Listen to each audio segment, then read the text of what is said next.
भन्नाट रेसिपीमध्ये आपलं खूप खूप स्वागत. मी राजश्री कदम. आज दाखवते तुम्हाला 1 किलो चुरमुऱ्याचा भडंग. चला तर मग इथे 1 किलो चुरमुरे घेतले, ते निवडून घेतलेले चुरमुरे.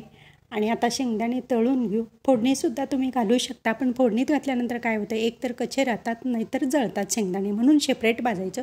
एकसारखी ती शेंगदाणे भाजले जातात. आता ही जवळजवळ शेंगदाणे आपले भाजलेले आहेत. आता काढून घेऊ शेंगदाणे. ह्याच तेलामध्ये आपण फोडणी घालू भडंगला. आणि जयसिंगपूरला तर एकाने ब्रँडच तयार केलेले आंबा भडंग म्हणून मिळतो. खूप टेस्टी असतो तो तर. आणि आता त्याच्यामध्ये जिरं मोहरी ॲड करून घेऊ. लसूण भरपूर असा घालायचा. अर्धी वाटी लसूण ठेचून घेतलेला आहे तो. थोडासा जाडसर ठेचलेला आहे, स्वाद छान येतो. आणि ब्राऊन कलरचा हा लसूण भाजून घेऊ. आता लसूण पण आपला भाजलेला आहे. आता त्याच्यामध्ये ना थोडासा चाट मसाला आणि हिंग घालून घेऊ. हिंगामुळे ना भडंगला एक टेस्ट येते. आणि कुठलेही मसाले वापरलेले नाहीत, साधे घरगुतीच मसाला वापरले पाहू शकता तुम्ही. भरपूर असा कढीपत्ता घालून घेऊ. आरोमा छान येतो ताज्या कढीपत्ताचा. मला खूप आवडतो आरोमा. आणि आता ते कुरकुरीत होईपर्यंत भाजून घेऊ. आता हे कढीपत्तासुद्धा आपला भाजलेला आहे.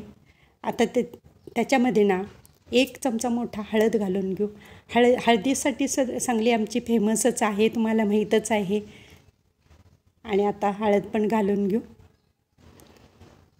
हळद आणि आता कश्मीरी लाल तिखट 1 मोठा चमचा घेतलेला आहे. आणि घरचा तिखट आहे ना, लाल तिखट, ते 1 मोठा चमचा घेतलेला आहे. दोन्ही मिळून 2 चमचे घेतलेले आहे. आता तो पण तेलामध्ये चांगला परतून घेऊ. आता चुरमुरे आहेत ना आपले, ह्याच्यामध्ये ॲड करू. आणि 20 मिनटं कमीत कमी भाजायचं असं त्या फोडणीमध्ये. म्हणजे तुमचा जे भडंग आहे ना, 1 महिना 2 महिने हाय असा राहतो, कुरकुरीत, मऊ पडत नाही. आणि आत्ता केल्यासारखा असा टेस्ट राहतो त्याची. आता हा मिक्स करून घेऊ व्यवस्थित. आणि हा थोडासा चुरमुरे ना गोल आकाराचा असतो आणि थोडंसं असं मीठ असतं त्याच्यामध्ये, म्हणून मीठ ह्याला कमी वापरायचं. आणि आता घालू 1 वाटी त्याच्यामध्ये फरसाणा.